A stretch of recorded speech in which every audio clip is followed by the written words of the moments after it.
Hello and welcome to Club Deck Corner here at Club at 22, the Rangers podcast. It's myself, Ali Pearson, who will be hosting the show tonight. Carney is moving into his new house, which you would all have seen on Facebook. So he's busy doing that and he's left it in the capable hands of myself. And my guest today is none other than Scott Gemmell. How are you doing today, Scotia? Yeah, afternoon, Pearson. Not bad at all. Yeah, as I was saying to you off air there, this could turn into a bit of disaster without Carney's calming influence, but hopefully we'll get through it all right.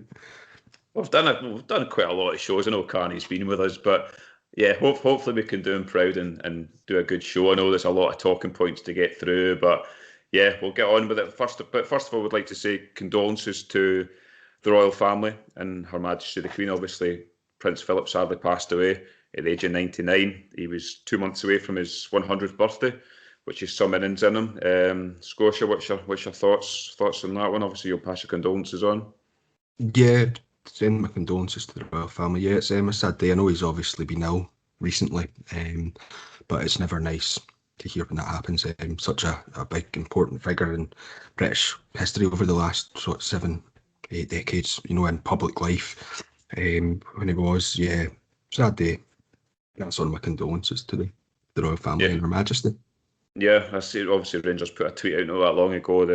The flags are at half-mast. I assume they'll have a minute's silence on Sunday as well. So, yeah, The we SPFL confirmed that. Have they? Right, okay. But yeah, no, as a club at 22, I'm sure Carney will as well pass on our condolences. But into the world of Rangers, there's a lot to get through, Scotia, so we'll need to get stuck right into it. Last game was Cove Rangers, convincing 4-0 win, which leads us nicely into the Old Firm date is now being confirmed by Premier Sports. Now, everyone had a fear with Premier Sports because they give us mad times. It could have been anything, but they've given us a bit of a present, I think, in a Saturday 4:00 kickoff. What is your thoughts on that one? My immediate thoughts were I was stunned that we were getting given this. 4 p.m. on a Saturday afternoon for an Old Firm game is absolutely brilliant. Gone are the days I can recall watching Old Firm games at 3 o'clock on a Saturday, but that no longer happens these days. So to get it, it's ideal. I've seen the other game that Premier Sports have got selected for their broadcasts, the Sunday at 2:30. It's not a terrible time, but the Saturday 4 is ideal. It's right up there with the best kind of times you could get. Yeah, I was shocked. I just assumed it would be the Sunday. I thought I'd have to take the Monday off work. I'm back full days on Mondays and at work, and I thought, no, I'm going to have to take that off as a holiday. I bet there's a lot of guys out there going, oof, we don't need to use a day's holiday now to lie with a hangover. It's on a Saturday, 4:00. Would they have had that if we were allowed in the stadium? I very much doubt it, to be honest. I'm sure Police Scotland would have something to say, but no, I'm looking forward to it. Like, say, 4:00 kick-off on a Saturday, it's perfect time for an Old Firm in a game of football.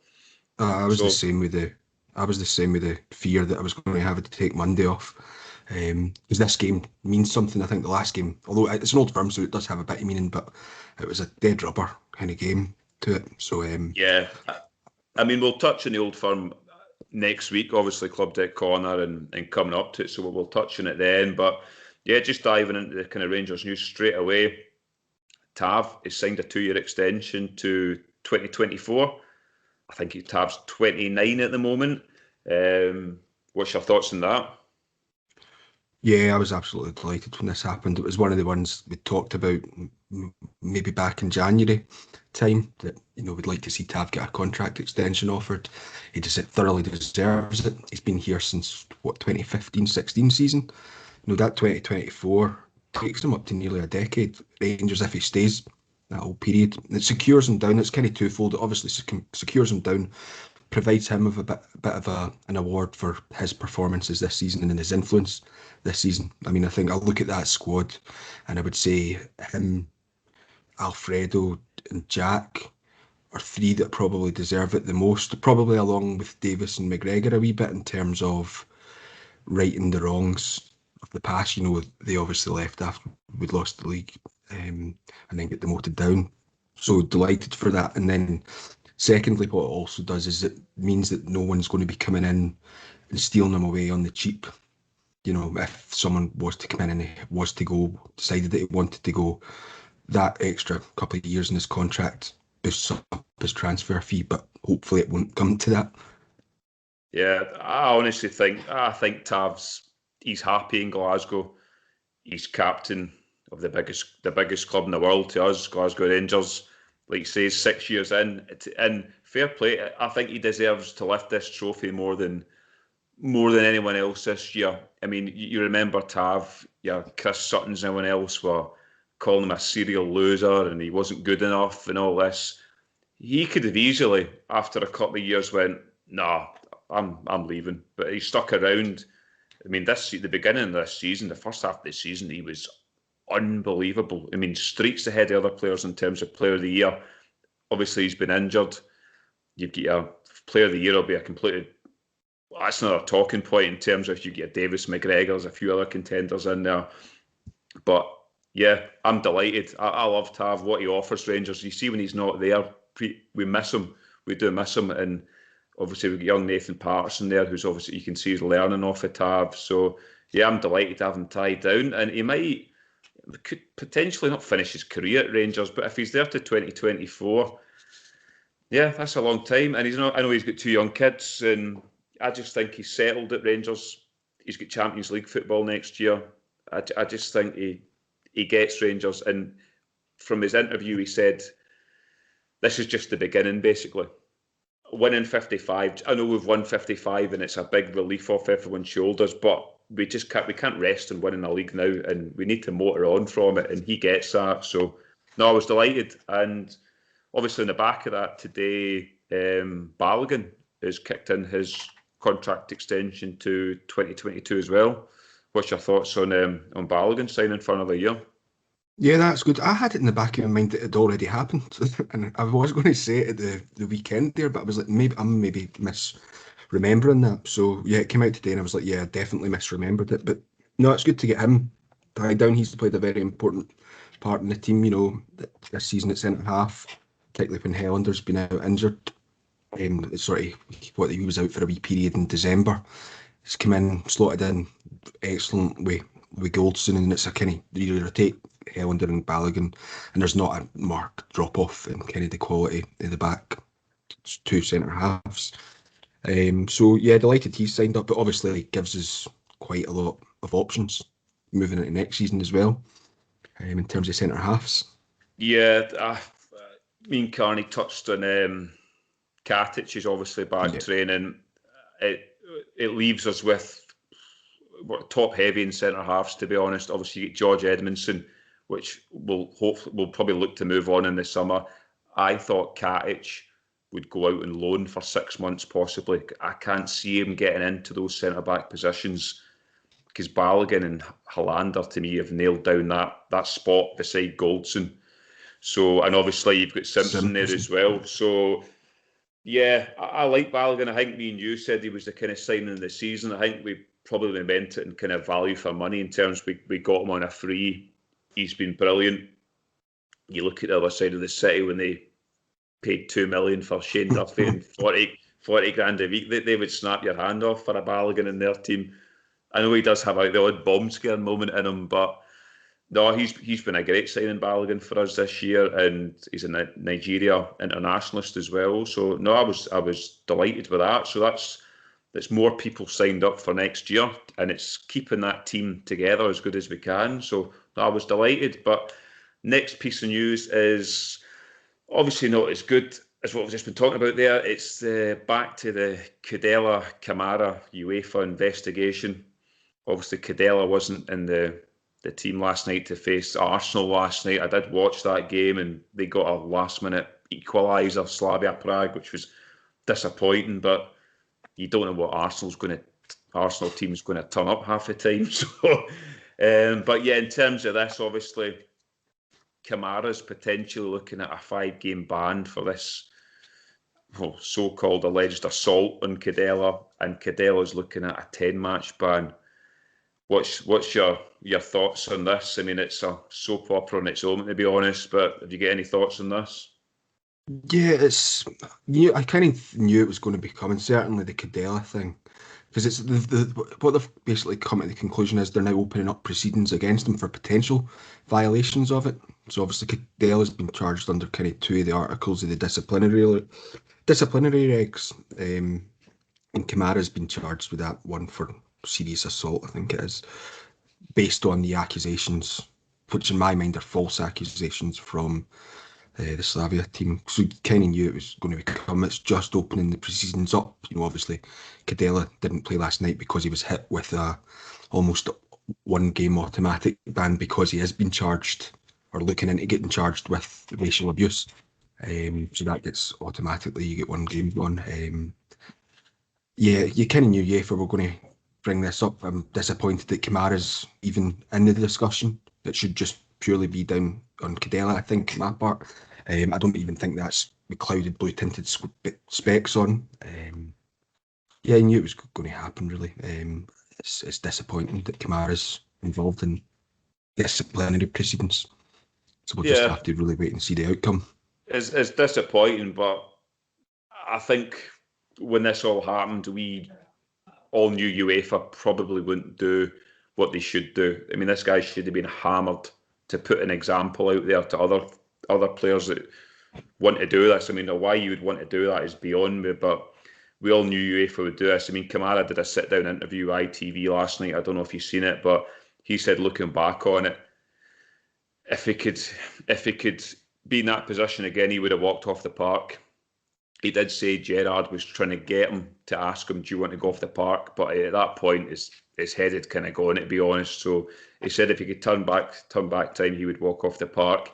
And he said he was ashamed as well, which is shocking. And he showed his phone, all the emojis in terms of what he gets on a daily basis, and it's shocking. And it kind of leads on to what Rangers are going to do for a full week. As of yesterday, they're going to boycott all social media platforms. And what's your thoughts on that one? Yeah, I think this is something that obviously the players and the management staff have sat down with the club and spoke about and decided that something needs to be done because it's becoming, yeah, the stuff that I'd seen in that ITV segment, with the messages, they're absolutely horrible. Seeing that, I mean, I don't have to deal with that. I can't imagine what it's like having to deal with that on a daily basis. It must be horrible. So I think Rangers have made a really progressive step in sort of trying to raise more awareness, keep it in the spotlight.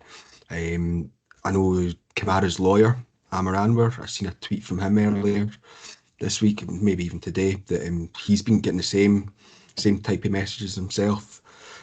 It's happening too often though throughout football. I know there was Liverpool players. I think it was Alexander-Arnold, Chiesa, and Mane all received racial abuse on their social media pages.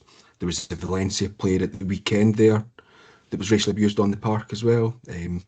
It seems to just be getting worse and worse when it should be getting better and better. You would like to think. Yeah, I honestly don't think it's going to be put out of football. I really don't. I think they've alluded to it. Kamara and Roof have said it, and Goldson. Unless something major happens to one of these players, then it's just gonna rumble on. But yeah, unfortunately, moving on from that, we're going to go on to, obviously this will be dear to your heart, Scotia, as a Scotland fan. Hampden has been given the go-ahead by UEFA today, given the go-ahead for 25% fans back for the Euros, which I think is roughly just over 12,000 fans. Now, when this first came about, we had a discussion about Scottish Cup semis and finals. You brought up a good point in terms of both the Old Firm aren't going to be in a final this year, so it's only going to be potentially one of them, which would be a good tester before this to try fans out. What's conspired, or which we didn't know, is obviously UEFA take control of Hampden before the final, and it looks like there will be no fans allowed in the stadium. What's your thoughts on this? I've seen a lot of guys saying, why can't we switch venue then? Yeah, it's disappointing, to be honest. I don't know how much I believe in this statement that's get put out that the stadium needs to be handed over on the 14th of May for the match that will be getting played on the 15th of June. Because if you think about it, Wembley are hosting their FA Cup on the Yeah, 15th of May, and their first game at Wembley is the 14th of June. yeah, So, in my mind, surely Wembley has to hand it over as well. I don't know if it's got anything down to do with they need to use Hampden because they need to trial, like, although there won't be any fans in there, they'll need to trial who'll be helping out, do stuff like that. I don't understand that bit. I don't really trust what's been said there. I don't know why they can't move it to somewhere else. If it's definitely the case that Hampden can't be used, like fans can't get any Hampden for the Scottish Cup final, I don't see why it shouldn't be moved. Particularly if, for example, both Rangers and Celtic don't make the final. Say it was a Hibs and a St Johnstone get to the final. Would it not make more sense to play it in Murrayfield rather than getting Yeah, everyone to come across to Glasgow and things like that? So I really think they should be looking to move it because I think we need to kind of get our own ducks in order in terms of seeing how we're going to cope with the UEFA Euros when they come round. yeah. I mean, to me, I thought it was a perfect opportunity to get fans back in to test, especially with the two of them not meeting each other in the final. If they can't use Hampden, and I know you've used the example of Wembley, and I find it weird. You've got Ibrox sitting there, you've got Parkhead sitting there, you've got Murrayfield. Why not use them? I find it a bit baffling. Nothing shocks me with Scottish football, to be honest. I think they will try a tester, but I think they'll use one of these small clubs, to be honest. Like I heard Dundee United, Mickey Mellon going on about, oh, we'll be a tester. And I could see them maybe using one of these clubs because they get, how many fans do they even get at a home game? They can't fill a ground. So I could see them using one of them. And it wouldn't surprise me that if Rangers and Celtic didn't get to the final for some reason and two of these other clubs did, they did do it somewhere else. It wouldn't surprise me. But Yeah, it's what because it is. I Sorry? know in that roadmap that the Scottish government have set out, they've kind of put in the 17th of May as when the date when kind of events can be held inside with limited capacity. But they've said themselves the date's not set in stone. But I don't really see them bringing the date forward. It's more it's not set in stone, so they can push it further back. That's disappointing. You would like to think we could get some folk in. We'll wait to see. Some stuff might change in the Yeah. next month. Yeah, need to play it by ear and see what happens. There's a wee while to go before we hit the cup final, and obviously, hopefully, the Rangers will be there. But yeah, moving on to the last bit of news, which obviously you can take away, Scotia, is the COVID-5. So there's been an update on that. There has been, yes. Well, so earlier in the week, we found out obviously that we'd appealed it on the Friday. Was it last Friday we appealed Yeah, their bans? And then we were going to sit down to record this pod on Wednesday night. And thank goodness we didn't, because it transpired that the hearing that's been set by the SFA is for the 20th of April. So that means that these 5 players, well, for being honest, 3 players will be available for selection for the Hibs game at the weekend and for the game in the Cup against Celtic next Saturday or the following Saturday. So that's ideal. I laughed a lot when I seen this come out. I was extremely surprised when I seen the date.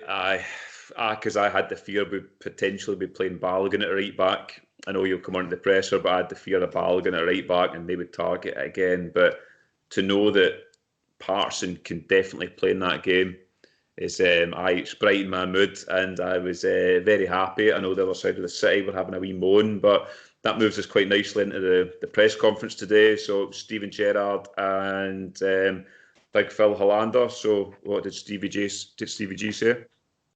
Yeah, I like the press conference today. It was right up there. I would urge everyone to go and watch it if you can. It's one of those press conferences that was really good. Sometimes I think the only thing I watch the press conference for is sort of injury updates, but today's was really good, and a lot of stuff that gets mentioned we've kind of talked on, so we can maybe dive into that again a bit deeper. So yeah, Stevie G was out, and he got asked a few questions. Sort of talked about obviously the boycott of social media and the players and management deciding to do that. So what Stevie said is that we want to keep this issue in the spotlight, so that someone takes notice of it. Obviously Rangers themselves won't change anything, but the longer we keep it in the spotlight, the more likely the change will be made, and Yeah. that's really what they're going for. And yeah, so he talked in quite a bit of detail about that. Yeah, it's sort of introducing legislation, whatnot.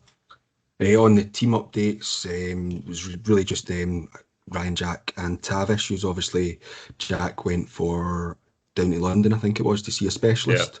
So they're due to find out today, later today. So obviously, it might come out over the weekend, but I doubt we'll find out more till maybe after the game on Sunday. But we'll find out about that. And then Tav, he said, he's got an outside chance of playing against Celtic. Yeah. I don't think he will. And the fact that Patterson's now available to play, there's no need to rush to have back. I don't think. Yeah. Yeah, no, just quickly on the Tav one, I heard him say that.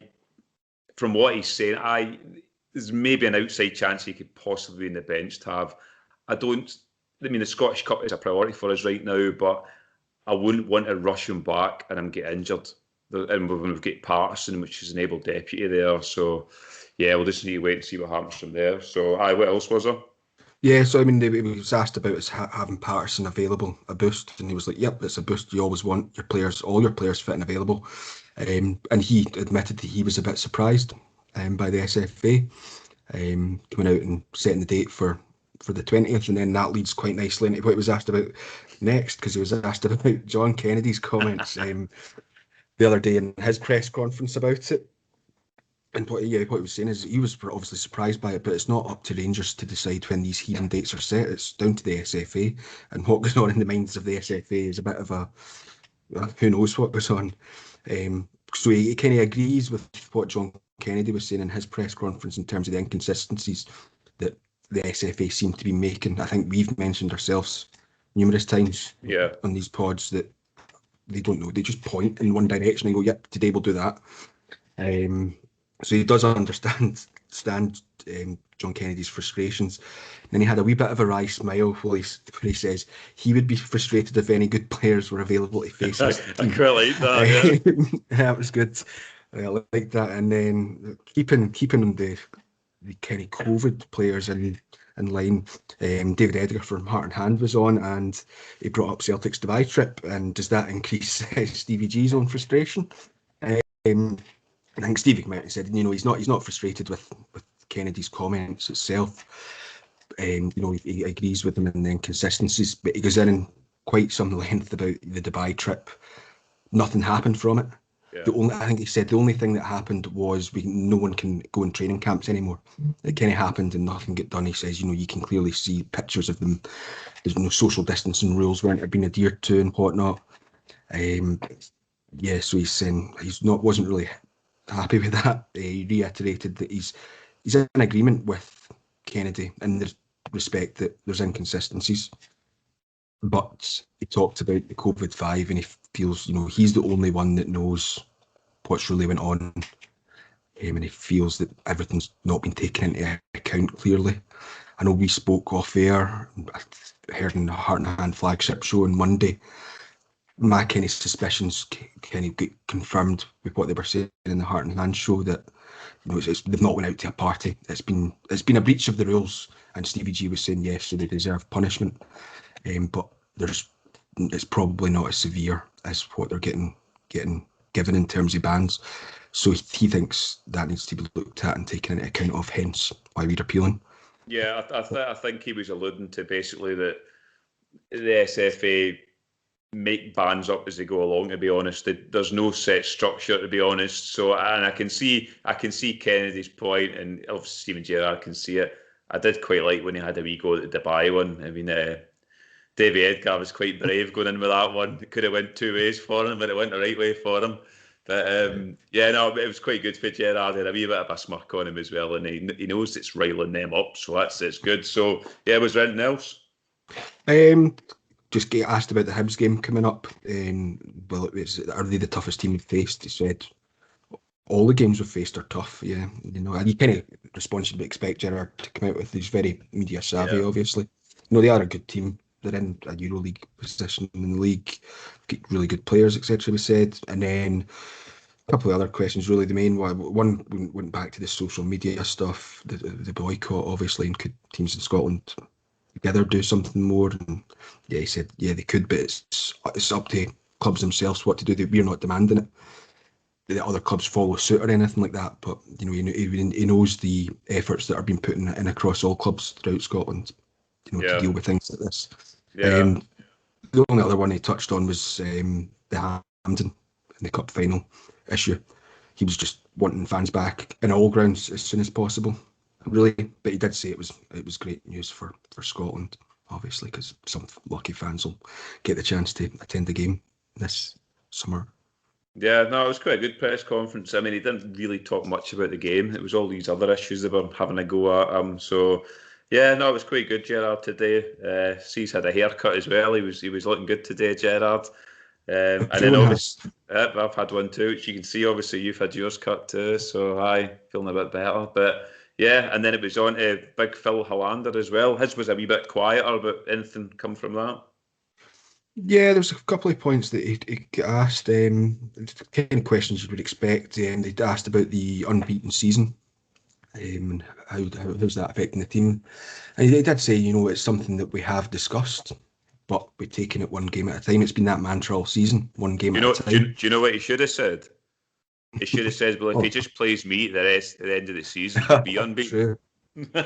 Yes, indeed. Yes, indeed. Yeah. So that you then get brought into the kind of again into the boycott because that's obviously quite big news at the moment. Obviously, just coming out last night. And he said, "Yep, all players are behind it," and the main aim of it is kind of reiterating what Stevie G had said in terms of getting the higher authorities to kind of take action on it. Perhaps along with other clubs he did mention as well. Then we were speaking about it earlier, the comments that you'd seen in Kamara's phone. He was asked about that and how it's affected the other players. And I think you could see, if you watch the conference here, you can see, I think he finds it quite hard to answer the question, Helander. He says, it's difficult to say if they are affected because they're strong characters. No, I thought Um, it would show and emotion. Yeah, yeah, and he was saying that but it could perhaps affect people that are a bit more fragile. Um, and it's one of the main reasons why they've taken the decision to boycott social media for the week because yeah, I can get where he's coming from. That it is difficult to say because people put on brave faces if something's upsetting them, and you don't know how it is affecting someone unless you can really get in and speak to them. So yeah, difficult one there for him. Um, he, all the squad sticks together. Um, he talked about like similar to Gerard about the boycott stuff. That does he want to see other clubs get involved? But he said, yeah, they could if they can, but there's a number of things that you can do. It doesn't need to be a social media boycott. There's lots of different things we could do. So then he was asked about the Hibs stuff as well. And one of the questions he asked about them was, are they the hardest team that we've faced? And he said they caused us problems in the past. So I think, from his answer, I think he tends to think that they probably have been one of the more difficult teams that we've had to face. And from his perspective, yeah, that was pretty much. Oh, the last thing he got asked about how important it was that Tav signed, and he said, "Yeah, it's been brilliant. The influence that Tav has on and off the pitch has been massive for the team this season." So yeah. No, that's pretty much it. yeah, no, he speaks well. Big Phil Hollander. His English is brilliant. This for Sweden, all the Scandinavian countries can speak English really, really well. So, no, it was good for Big Phil. But that leads into obviously this Sunday, 3 o'clock kickoff. The visit to Hibs. They've had a mixed form. Hibs looking at in their last 3 league games. They've drawn against Livy. They've won a game against Ross County and lost against St Johnstone. Their last game they obviously won was the Scottish Cup, which was 3-1 against Queen of the South. They're 7 points clear of Aberdeen in third place. Aberdeen are terrible. I watched them against Dumbarton last week, and I think they've scored 2 goals in 11 games. Aberdeen, so I think Hibs have nothing to worry there. I think it's a bit of a free hit for Hibs on Sunday. To be honest, I think Hibs will come out and play the way they always play against Rangers. I like Hibs. I don't like Hibs as a club, but I like the way they play football. They come and try and play football. Usually a good game against Hibs, and yeah, I think it'll be a decent game. In terms of us, with the Celtic game coming up, when we'll come on to the lineups, what we think, it's it's a difficult one because there's a lot of players that haven't played minutes in terms of the international break. Your Kents, Goldsons, obviously, a few of them, our main players haven't played. So we'll come on to the teams, but I think they'll come back in to be ready for the Celtic game. But what's your thoughts on this game coming up? Yeah, I'm looking forward to it. Obviously, the post-split games tend to be the hardest because you're playing against the best teams. The league's won. We won the league over a month ago, so there isn't a huge there's pressure in the game because we want to get this unbeaten run, but there's not the trepidation you would maybe have if the title was still on the line. It's done and dusted. So looking forward to it. Yeah, as you speak about, where Hibs are on the table, it won't happen, but they are this weekend. Could be when Celtic secures second place, but at the moment, Hibs mathematically are still within that touching distance of claiming second. It'll never happen, but that's always in the back of my mind in terms of how a team's going to play. That they've still unrealistically got a chance, but there is a very slight chance that they could close on in Celtic. Yeah, Hibs have got no chance of closing in Celtic. I think they'll be looking at third. Third is what they want. I think they'll be looking at Aberdeen, thinking Aberdeen potentially will take probably nothing off of us and nothing off of Celtic. So Hibs probably just need a win somewhere. Maybe even a draw would do Hibs in the next 5 games to secure it. So, yeah. That's kind of what I was thinking, because I think third place is secured for them, really. But yeah. But I'm looking forward to the game. It should be good. It's 3 o'clock, isn't it? It's 3 o'clock on a Sunday. So, teams, who's going first? Do you want to go first, or do you want me to go first? I can go first if you want. Right, batter in. What's your team? Right, so it's not changed from really what I'd selected when we were about to do this on Wednesday. It's McGregor in goals. Okay. Backline of Patterson, Goldson, Barisic. In fact, it has changed. No, it's not. I think Balogun will play in centre half along with Goldson. Midfield of Davis, Kamara, and Aribo, and then Kent, Morelos, and Wright up front. I think I'd go with. Ooh, yours is nearly the same as mine. Mine's McGregor in goal, a back four, a Patterson, Goldson. I think Balogun will come back in as well, because Hollander's played a lot of football, especially in international too. I've got a feeling Bassey might play at left back. I know Barisic took a knock. I don't know how bad the knock was, but if it was, I wouldn't risk him. There's no point. So I would play Bassey there. And I've got the same front six as you. I've got Aribo, Davis, Kamara, Wright, Morelos, Kent, which is, I've been dying to see Wright, Morelos, Kent. I think that is a frightening front line. And if that clicks against Hibs, I think that'll be the front three against Celtic next week.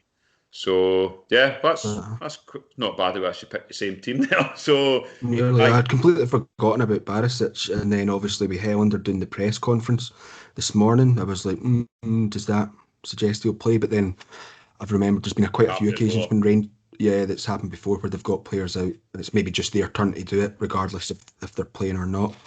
Yeah. Plus, I think Balogun could do with getting some game time in case he's needed for the cup game in terms of coming off the bench or starting. That was my thoughts on it. Hollander played a lot of the games for Sweden. He's came back, played a game. So to me, it made sense to rest Hollander for this game and bring Balogun back in for a minute. So, yeah, we'll need to see what happens. But what's your... if I'll go first with score predictions, I'm going 3-1 Rangers, Morelos to score the first goal. Interesting. I've went 2-0 Rangers. I think, a win. Don't think I've went for anything other than a win when I've been doing these. In terms of goal scorers, I go for a wee Goldson goal to start us off. A Goldson goal. Wow. Yeah, we'll need to wait and see what happens. But yeah, I think that wraps things up nicely. That's us covered quite a lot today. There's been a lot of points today. Hopefully Carney can sit back and listen to it. We've done him proud for our first show together, Scotia. So I think it went reasonably well. So, yeah, I'd like to say thanks to all the listeners. Obviously, you could like, share. We're trying to get our subscribers up on YouTube as well. So if you could do that, that'd be appreciated. You can listen to us on Apple, Acast, and Spotify as well. So, yeah, we have been Club at 22, the Rangers podcast. I'd like to thanks for your time, Scotia. Yeah, thanks very much, Pearson. It wasn't as big a disaster as I thought it might have been. No, I think it was not too bad. But yeah, thanks very much to everyone. We have been Rangers, Club at 22, the Rangers podcast. And yeah, we will see you for the aftermatch of the Hibs game on Sunday. Thanks. Bye.